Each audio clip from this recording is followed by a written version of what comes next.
بسم الله الرحمن الرحيم.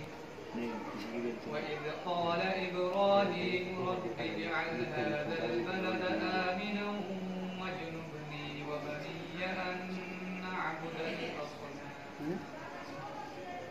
أعوذ بالله من الشيطان الرجيم. بسم الله الرحمن الرحيم. وإذ قال إبراهيم رب اجعل هذا البلد آمنا واجنبني وبني أن نعبد الأصنام.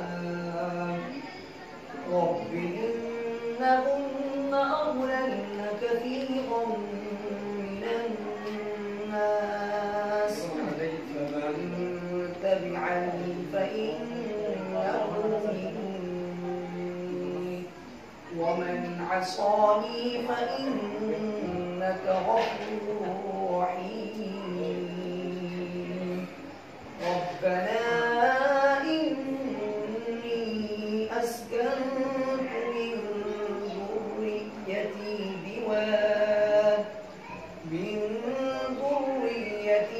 بواد غير ذي زرع عند بيتك المحرم ربنا ليقيموا الصلاة فاجعل أفئدة من الناس تهوي إليهم وارزقهم من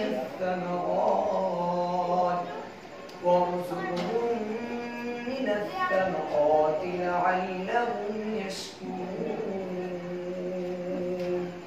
ربنا إنك تعلم ما نخفي وما نعلن وما يخفى على الله من شيء في الأرض ولا في السماء.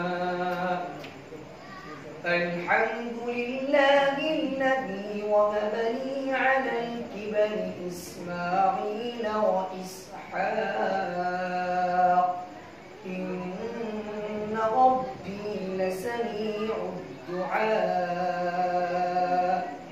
رب اجعلني مقيم الصلاة ومن ذريتي ربنا وتقبل دعاء.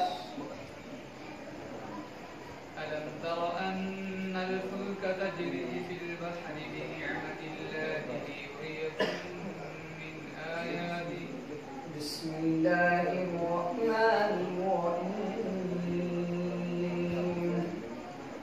ألم تر أن الفلك تجري في البحر بنعمة الله ليريكم من آياته إن في ذلك لآيات لكل صبار شكور.